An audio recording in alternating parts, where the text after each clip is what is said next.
ओम गणेशाय नमः। नमो नारायणाय। जय मां आद्याशक्ति। प्रिय श्रोता बंधु, गरुड़ पुराणर अष्टम अध्याय बब्रु बाहन कर्तृक प्रेत संस्कार। गरुड़ उवाच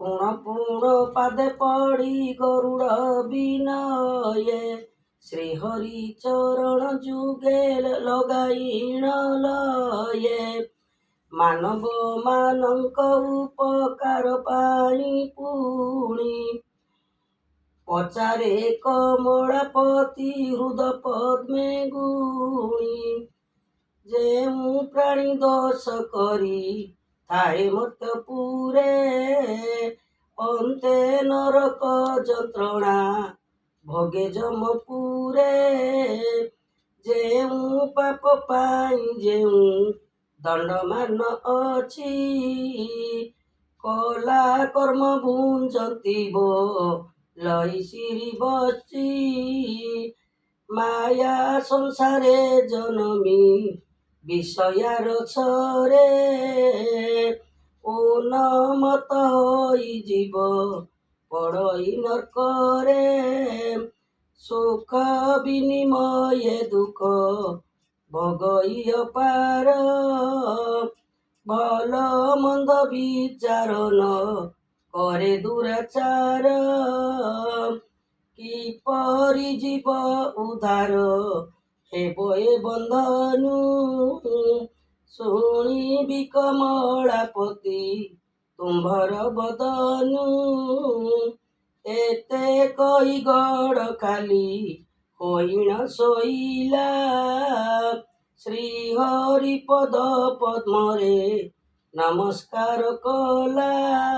श्री भगवान उवाच ताहा देखि भक्ति प्रिय श्रीहरि दयालु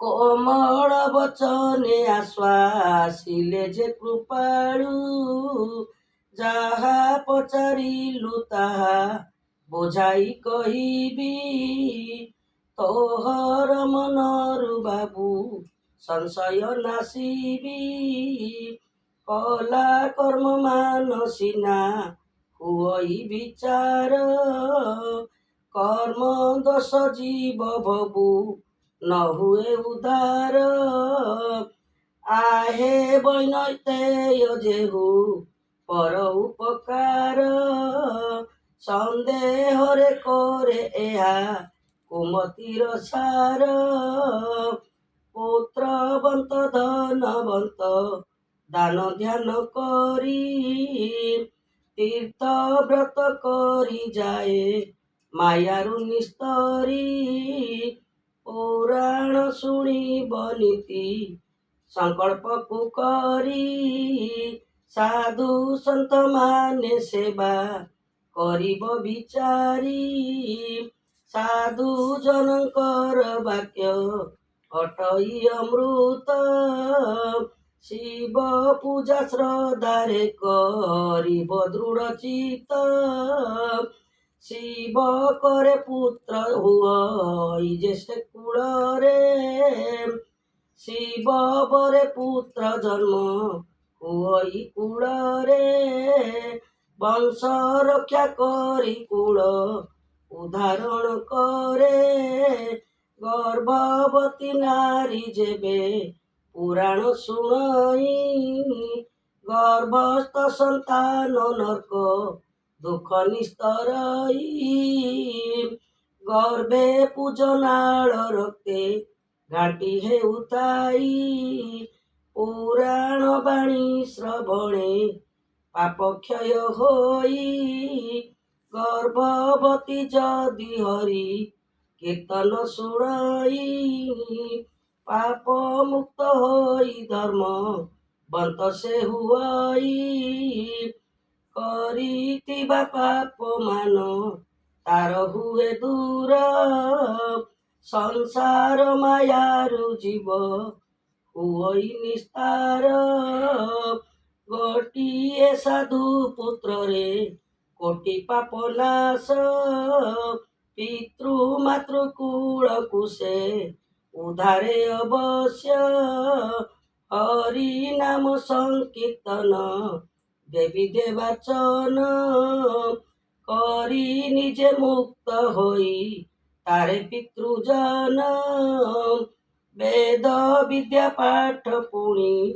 सुकीर्ति सुज्ञान पुत्र ठारे सदा रखी मर्त्य नुह भ्रम पासरिले एकी कथा नष्ट हेब पुणी दुखे दिन न सरिब कहरेखा गणी सद ज्ञानी पुत्र जेबे जात करि पारे देव पितृलोक आदि हेळारे उदरे उद्धार करई पुत्र पत्रादि होइले एबे शुण जीवर उद्धार बाबू भले विक्रय न करी कन्या जेबे करे दान कुल निबंशरु आणी एक पुत्र पूर्ण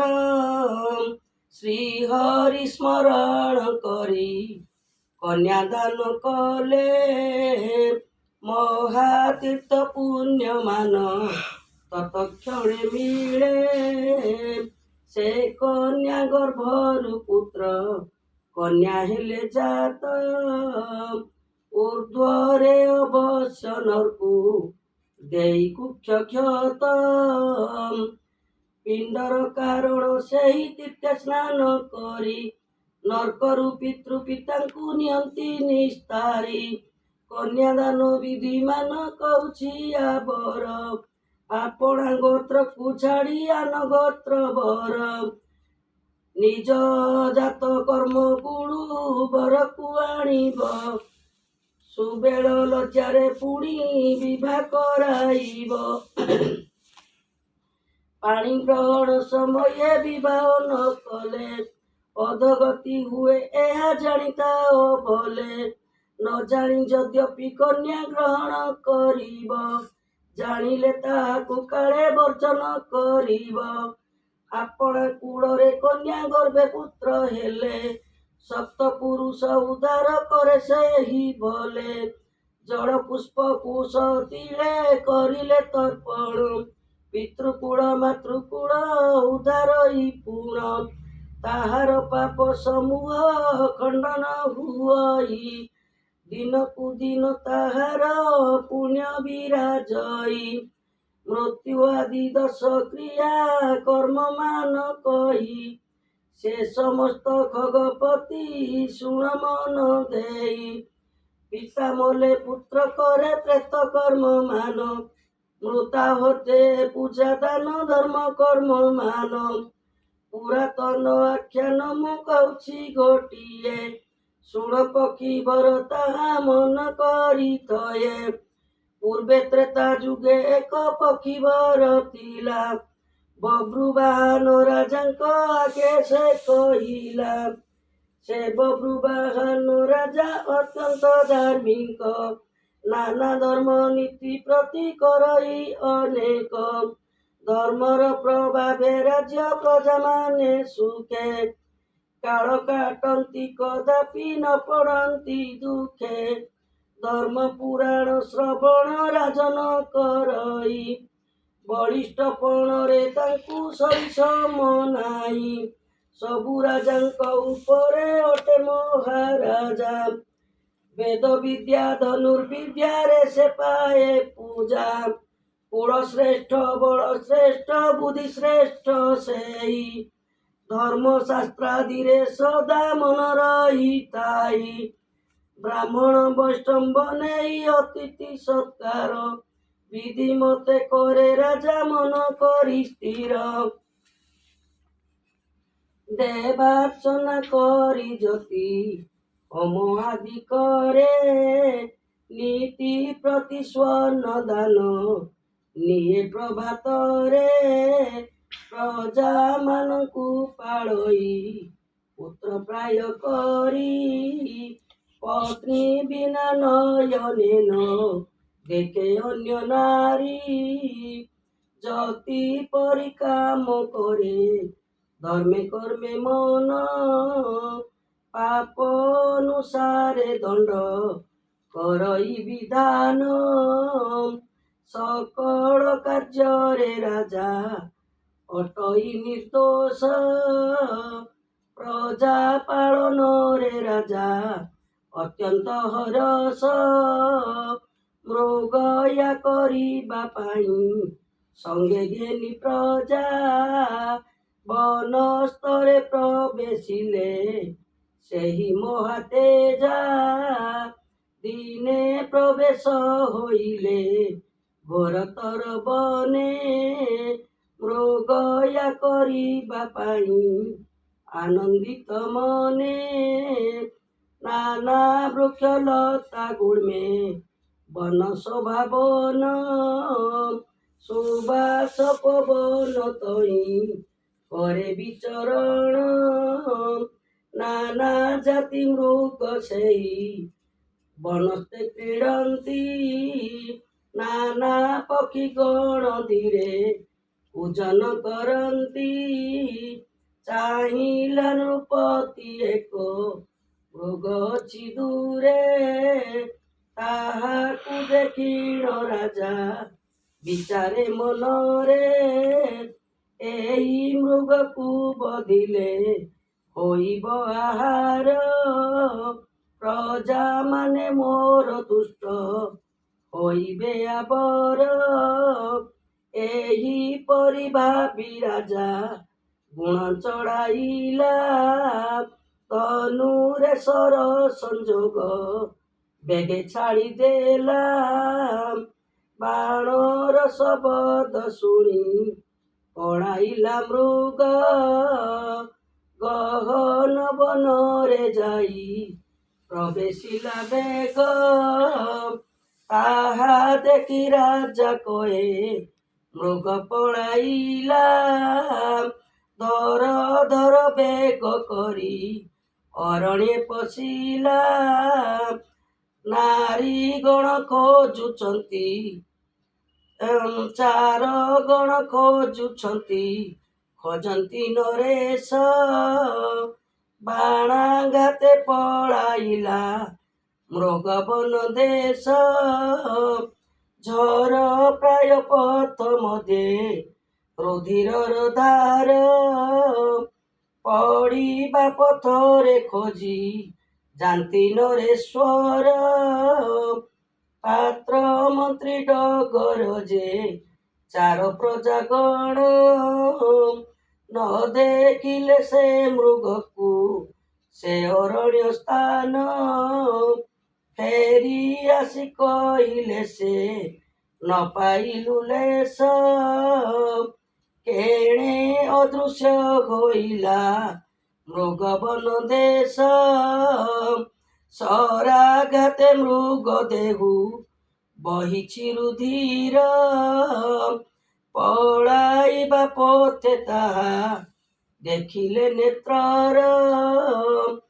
ରାଜା ବୋଲେ ମୋତେ ସେହି ପଥକୁ ଦେଖାଇ ବାରେ ସେ ମୃଗକୁ ବନ ମଧ୍ୟ ଦେଖେ ମୁହିଁ ଦେଖାଇଲେ ଚାର ଗଣ ରାଜାକୁ ସେ ପଥ ସେହି ପଥେ ନରପତି ଚଳିଲେ ତୁରିତ ବହୁ ଦୂର ଯାଇ ରାଜା ବିମୁଖ ହୋଇଲେ ହାହାକାର କରି ରାଜା ଭୂମିରେ ପଡ଼ିଲେ ଅତି କ୍ଷୁଧା ତୃଷା ହେଲା ଶୁଷ୍କ ହେଲା କଣ୍ଠ ବ୍ୟାକୁଳରେ ମହାରାଜା ହୋଇଲେ ଆକଣ୍ଠ ଅଶ୍ୱର ପୃଷ୍ଠରୁ ରାଜା ତହିଁ ଓହ୍ଲାଇଲେ ବନ ମଧ୍ୟରେ ଗୋଟିଏ ପୋଖରୀ ଦେଖିଲେ ସୁଶୀତଳ ଜଳ ଆନନ୍ଦରେ କଲେ ପାନ ସେକାଳେ ବହଇ ଧୀର ମଳୟ ପବନ ସେ ଜଳେ ସ୍ନାନ କରିବା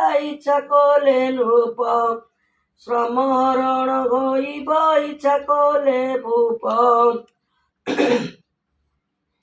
ଏହା ଭାବି ସ୍ନାନ କଲେ ସେଠାରେ ନୃପତି ପୁଷ୍କର ସୁବାସେ ଚିତ ହୋଇଲା ତୃପତି क्रीड़ा करन्ति भ्रमरे पुष्पमानङ्करे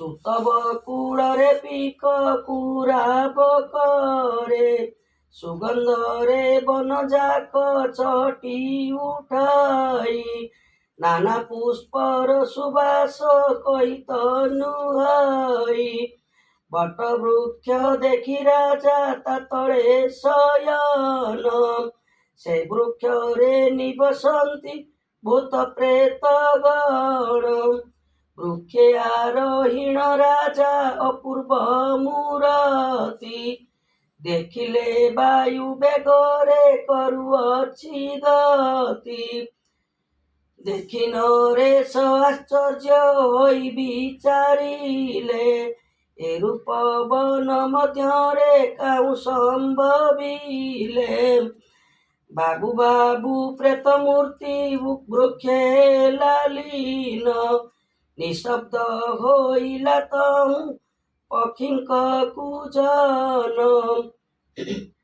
राजांक मुखरु बाणी स्मरण न हेला महामंत्र कपि राजा भय पार हेला मांसहीन ऊर्ध्व केश भयंकर मूर्ति रक्त वर्ण नेत्र दीर्घा कारदंत पंती घोर गभीर गर्जने चित्कार कराई तांक शब्दे वन जाक शून्य हिंदी छई निश्चय ए भूत बोली जानी रेणुपति दिने से देखी नथिले एपरी मूरति राजांकु देखिण प्रेत विचार कराई मृगया करिबा आळे आसिअछि एही धर्मशील बोली मते पड़िअछि हुरी पार हुअंताणी होई थिले दुराचारी आंभ विश्राम वृक्षकु आदरिछि एही आहे पुण्यमय वृक्ष परमते त्राही एते भावी प्रेत मूर्ति वृक्ष ओह्लाइला राजांक प्रते जाई प्रवेश होइला त्राही कर महाराजा बोलिण बोलई तोम्भ दर्शन लभिली महाभाग्य एही तोम्बे महापुण्यवंत जगते विदित मोर भाग्य बड़ु मुई पाइली साक्षात से प्रेत वचने मुई तुम्हंकु देखिली कहुअछि तार नाम गुण आदि करी विकटाल नामे प्रेत राजा एक अछि विकटाल रूप तार नयने देखिछि से दिने साक्षात जोऊ होइला मोहर ताठारु शुणिली आपणक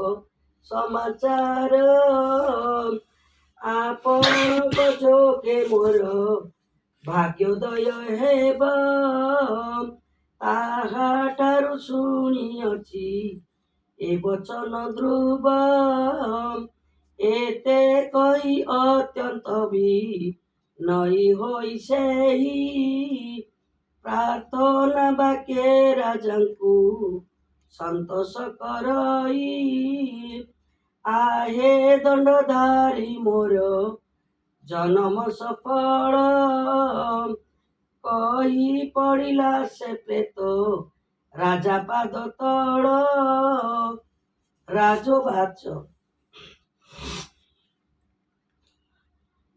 आहे ପ୍ରେତ କାହିଁ ପାଇଁ ଲଭିଲି ହେ ଗତି ଆରକ୍ତ ଚକ୍ଷୁ ତୋହର ବିକଟାଳ ମୂର୍ତ୍ତି ମାଂସହୀନ ଅସ୍ଥି ଚର୍ମ ସାର ତୋର ଦେହ କି କର୍ମ କରି ହୋଇଲି ଏହିପରି କହ କି କର୍ମ କରିଲେ ତୁଇ ମୁକ୍ତ ହୋଇବୁ ବିଚାରି ମୋର ପ୍ରତ୍ୟେକ ଆରେ ବାବୁ ମୋର ଭବିଷ୍ୟତ ବାଣୀ ଶୁଣିଥିଲେ କହ କେଉଁ ପାପ ଅଛି ମୋର ତୁଟା ସନ୍ଦେହ ଯଦି ମୋର ପାପ ଥାଏ ସାବଧାନ ହେବି ଯେପରି ଏ ପ୍ରେତ ଦେହ ଆଉ ନ ପାଇବି ତୋହ ଉଦ୍ଧାର ପାଇଁ କି ଦେବି କି ବାଦାନ ଜାଣିଥିଲେ କନ ହି ସଂଶୟ ତା ମନ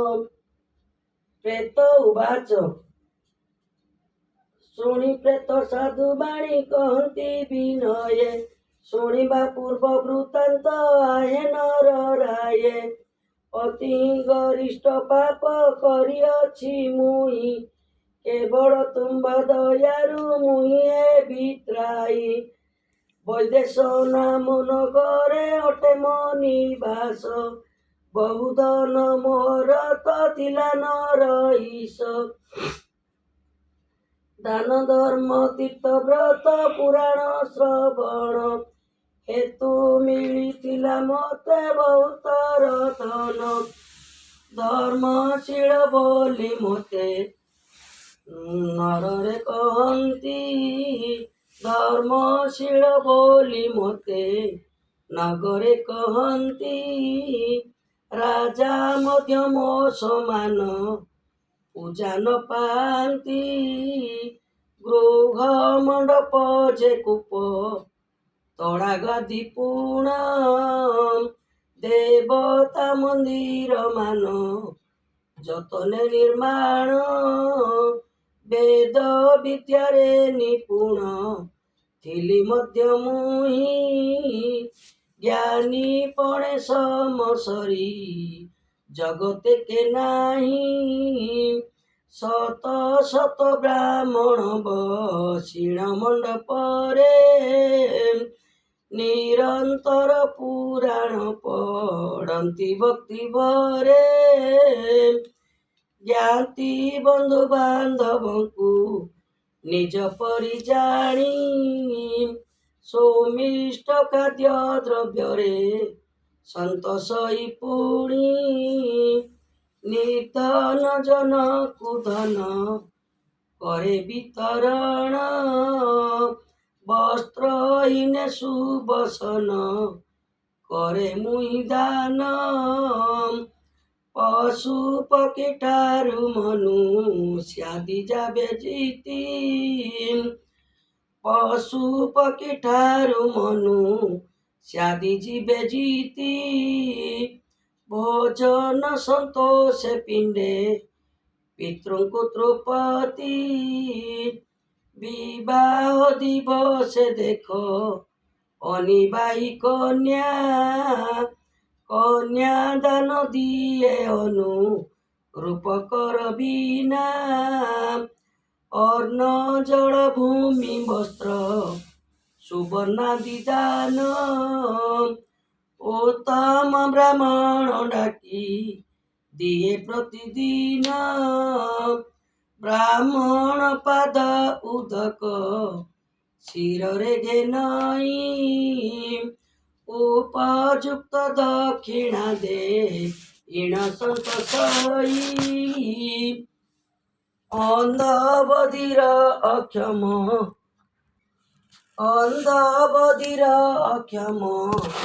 ଜନ ଖୋଜି ଆଣି ପାନ୍ଥଶାଳାରେ ରଖିଣ ଅନ୍ନ ଦିଏ ପୁଣି ତଥାପି ସର୍ବ ନିଷ୍ଫଳ ହୋଇଲା ମୋହର ଶେଷେ ପ୍ରାପ୍ତ ହୋଇଲା ଏ ପ୍ରେତ ଶରୀର ତହିଁର କାରଣ ଏବେ ବୁଝାଇ କହିବି ଆପଣଙ୍କ ମନରୁ ଯେ ସନ୍ଦେହ ନାଶିବି ଧର୍ମ କାର୍ଯ୍ୟ କରି ମଧ୍ୟ ଇଛି ଗତି ସୁଖ ଧର୍ମ କାର୍ଯ୍ୟ କରି ମଧ୍ୟ ଇଛି ରତି ସୁଖ ବହୁ କାଳ କନ୍ୟା ଗଣ କହିଲି ବିମୁଖ ନ ହେଲା ସନ୍ତାନ ମୋର ପତ୍ନୀର ଗର୍ଭରେ ସଦା ସର୍ବଦା ବ୍ୟାକୁଳ ହେଲା ମୋ ଚିତ୍ତରେ ଶାସ୍ତ୍ର ବିଧାନୁସାରେ ମାସିକ ପକ୍ଷିକ ଷାଣ୍ମାସିକ ବା ବାର୍ଷିକ ଶ୍ରାଦ୍ଧ କେ ଦେବାକ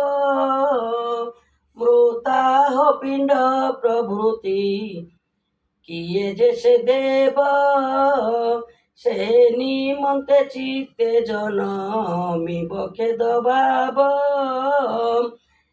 ଚିନ୍ତା ଚିତା ଚୋରେ ତାପି ଛାଡ଼ିଲି ପରାଣ ସେ ଏଇ ପ୍ରେତ ଦେହ ପାଇଲି ରାଜନ ତିଳୋଦକ ଦେବା ପାଇଁ ମୋହର ବଂଶରେ କେହି ନଥିବାରୁ ମୁଇଁ ପଡ଼ିଛି ଦୁଃଖରେ ବହୁ ଦୁଃଖ ସହି ମୁଇଁ ବନରେ ବୁଲଇ ପ୍ରେତ ତନୁ ପାଇ ମନେ ସୁଖ ତିଳେ ନାହିଁ ସଂସାର ଜନଙ୍କୁ ବନ୍ଧୁ ପରାଏ ମଣିଷ ଯେହୁ ଜନ ଦିଏ ଅନ୍ୟ ଜନେ ପିଣ୍ଡ ଦାନ ଜାତି ଗୋତ୍ର ସେ ପିଣ୍ଡରେ ଧରି ଯେ ନ ଯାଇ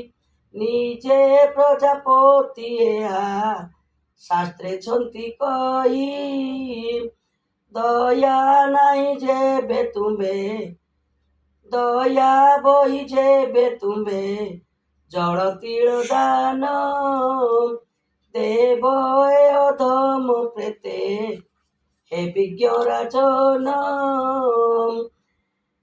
ତେବେ ମୋର ଏହି ପ୍ରେତ ବିନାଶ ହୋଇବ ପ୍ରେତ ତନୁ ମୋର ଯାଇ ସ୍ୱରୂପ ହୋଇବ ପ୍ରେତ ତନୁ ହେତୁ ଲଭେ ବହୁତ ଯେ ଦୁଃଖ ସୁପକ୍ୱ ଫଳେ ଯେ ପୂର୍ଣ୍ଣ ହୋଇଅଛି ବୃକ୍ଷ ସ୍ୱଚ୍ଛ ନୀର ପରିପୂର୍ଣ୍ଣ ପୁଷ୍କରିଣୀ ମାନ ମୋ ଦୃଷ୍ଟି ପଡ଼ନ୍ତେ ପଡ଼ି ହୁଏ ଭସ୍ମ ପୂର୍ଣ୍ଣ ନିରନ୍ତର କ୍ଷୁଧା ତୃଷା ପୀଡ଼ଇছে ମୋତେ ଆହାର ଅର୍ଥେ ଧରନ୍ତେ ଭସ୍ମ ଯେ ସାକ୍ଷାତେ ଅନ୍ନ ଜଳ ବସ୍ତ୍ର କିଛି ମୋତେ ନ ମିଳାଇ ଉଦର ଯନ୍ତ୍ରଣା କଥା କହି ତନୁ ହୋଇ ବହୁ କାଳ ବହୁ ଦୁଃଖ ଲଭି ବୁଲୁଅଛି ଆଜି ମୁକ୍ତି ଲଭିବା ପାଇଁ ଭାବୁଅଛି ଯେପରି କରିବ ଶ୍ରାଦ୍ଧ ବିଧି ଶୁଣ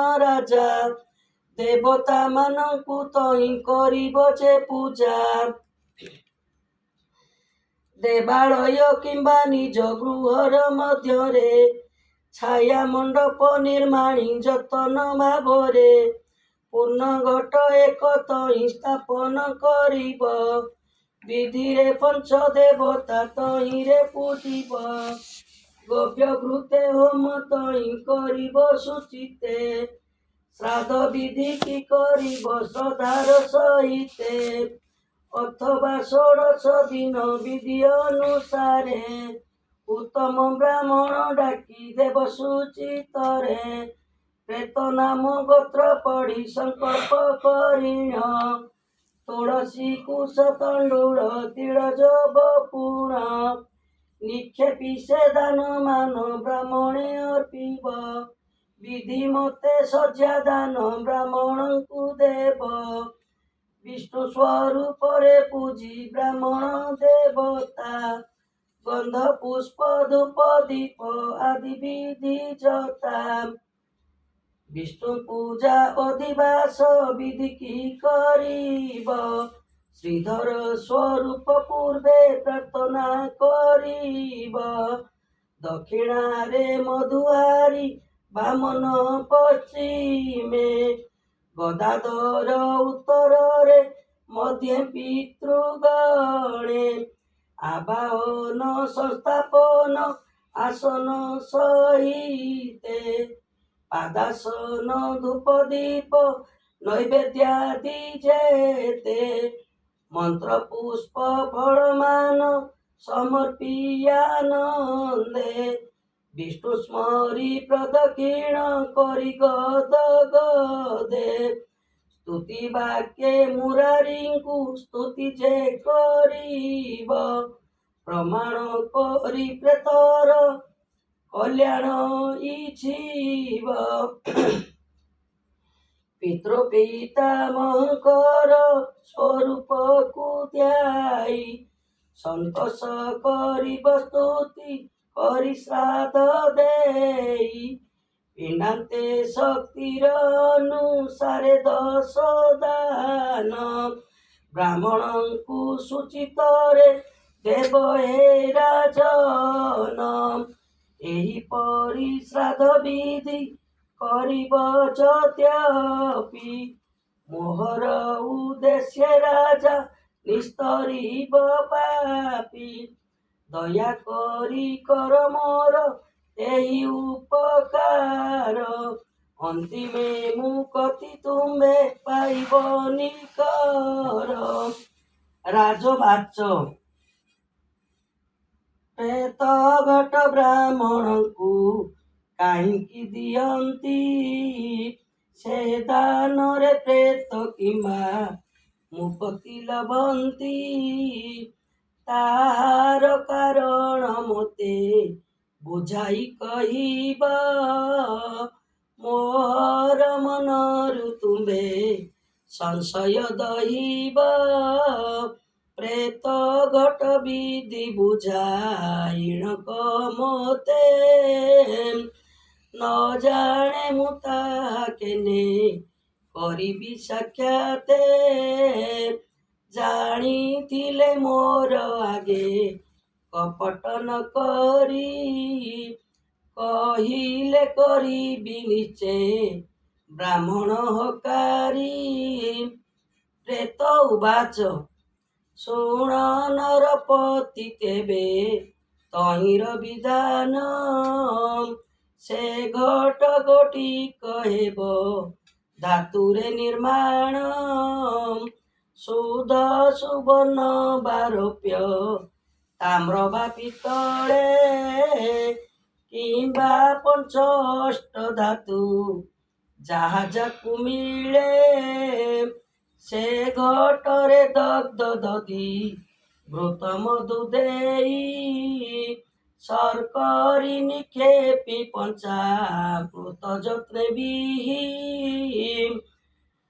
ଚ୍ୟୁତ ପତ୍ର ଗୁବାକ ବା ଶ୍ରୀଫଳକୁ ଦେବ ପଞ୍ଚନବ ବା 16 ମୂର୍ତ୍ତି ଯେ ଲେଖିବ ଅବା ମାନସିକ ପୂଜା କରିବ ତହିଁରେ ଚନ୍ଦନ ସିନ୍ଦୁର ଦୁର୍ବା ପୁଷ୍ପ ଅକ୍ଷତରେ ଉତ୍ତରେ ବସାଇ ବିପ୍ର ପୂର୍ବେ ମୁଖ କରି ସଂକଳ୍ପ କରିଣ ଦାନ ଦେବ ଦଣ୍ଡଧାରୀ ଦାନ ବଳେ ମନ ମଧ୍ୟେ ନ କରି କଳ୍ପନା ସ୍ୱଚ୍ଛ ମନେ ବ୍ରାହ୍ମଣଙ୍କୁ ସମର୍ପିବ ସିନା ଯେବେ ଦାନର ବିଧାନ ଅଛଇ ଶାସ୍ତ୍ରରେ ସମାନ ନୁହଇ କେହି ଘଟ ସହିତରେ ଯେତେ ପାପ କରିଥାଏ ପ୍ରେତ ଯାଏ ନାଶ ପ୍ରେତର ପ୍ରେତତ୍ୱ ହୁଏ ଏହି ଦାନେ ଧ୍ୱଂସ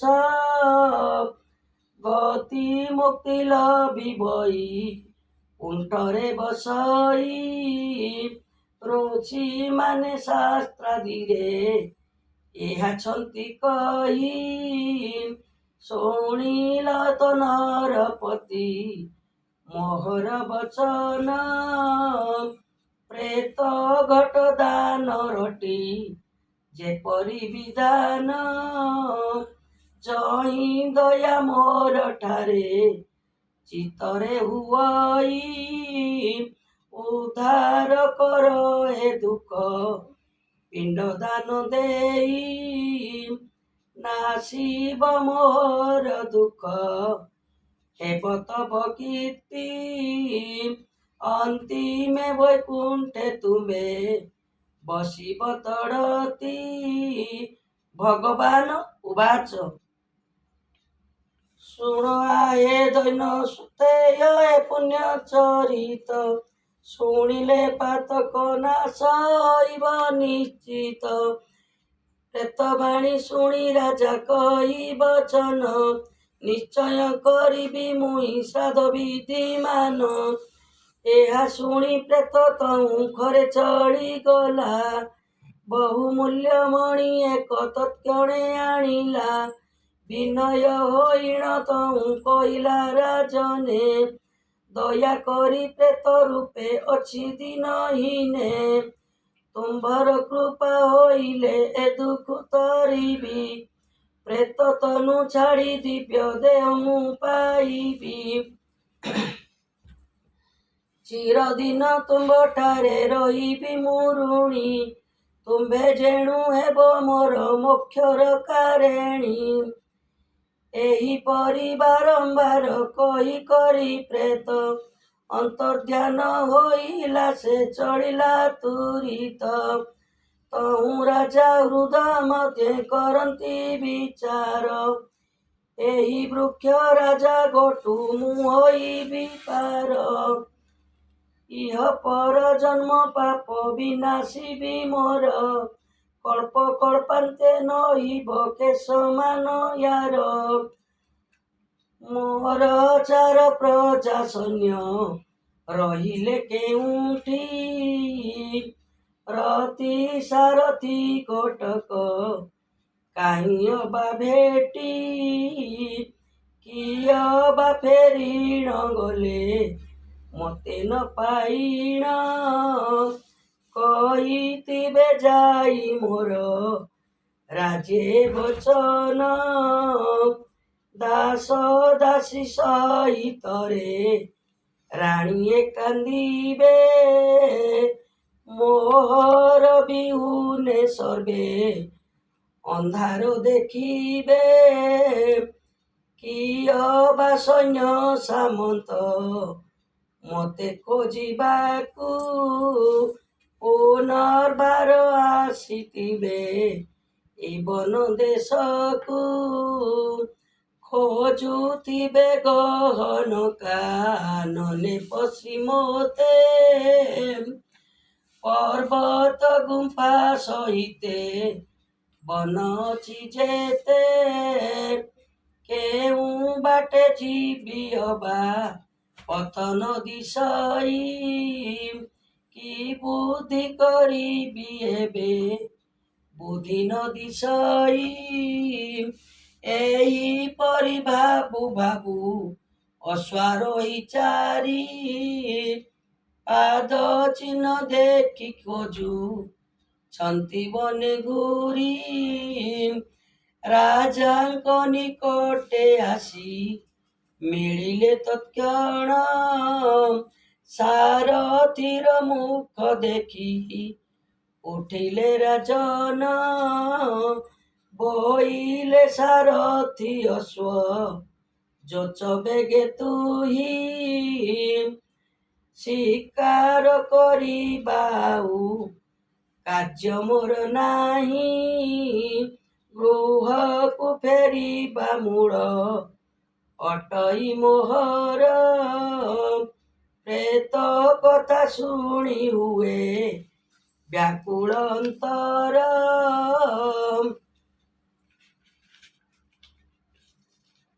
ସାରଥି ଆଜ୍ଞା ପ୍ରମାଣେ ଅଶ୍ଵକୁ ଯଚିଲା। ନଗ୍ର ବିମୁଖେ ରଥ ବେଗେ ଚଳାଇଲା ରଥେ ବସି ସୁନଗରେ ପ୍ରବେଶ ହୋଇଲେ। ଏହି କାଳେ ଦିନକର ଅସ୍ତମିତ ଗଲେ। ମଣଇରେ ବିଜେ କଲେ ରାଜନ ତୁରିତେ। ନାନା ବ୍ୟଞ୍ଜନ ସାମଗ୍ରୀ ବଞ୍ଜିଲେ ତୁରିତେ। ଦଧି ଦୁଗ୍ଧ ଘୃତ ପଞ୍ଚା ମୃତ ସହିତରେ। ଭୋଜନ କରିଲେ ରାଜା ଆନନ୍ଦ ମନରେ। ସୁବାସ ଜଳରେ ଆଚମନ କରି ନୃପ।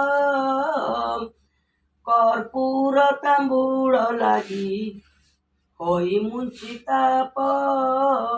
ସୁସଜ୍ଜା ଉପରେ କରି ଶୟନ ସୁଖରେ।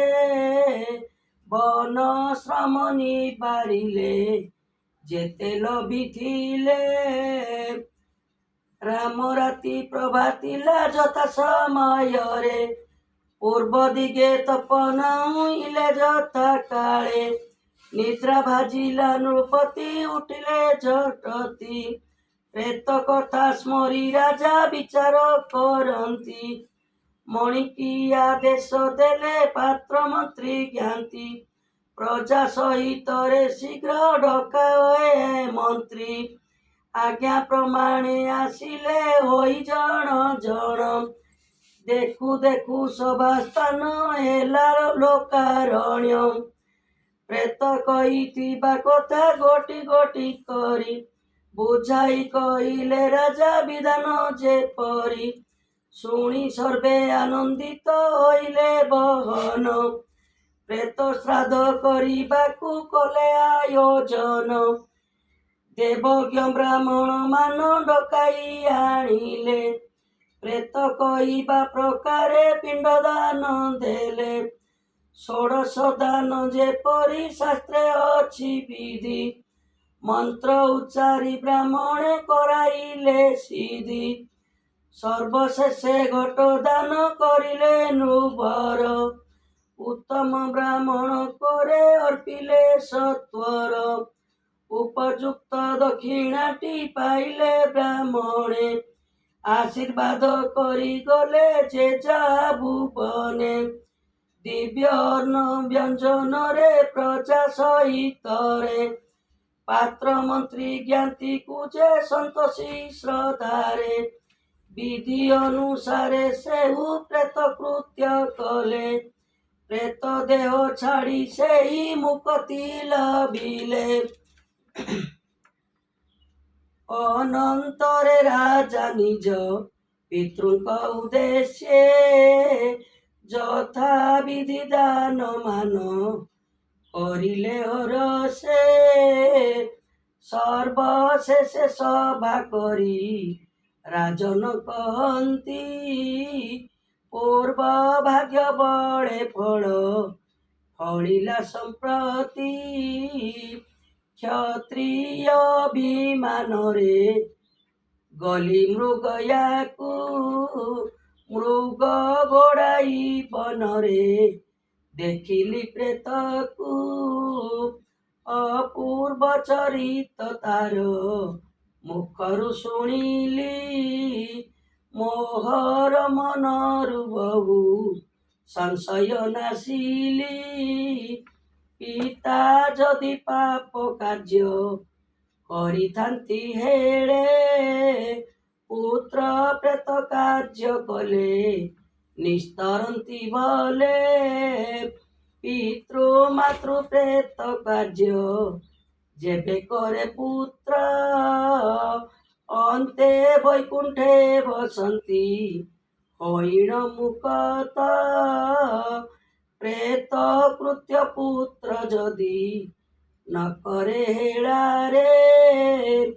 ପିତା ପ୍ରେତ ଦେହ ଧରି ଦୁଃଖ ଭୋଗ କରେ। ପ୍ରେତ ମୁକୁ ଶୁଣିଅଛି ଏ ସର୍ବ ବିଧାନ।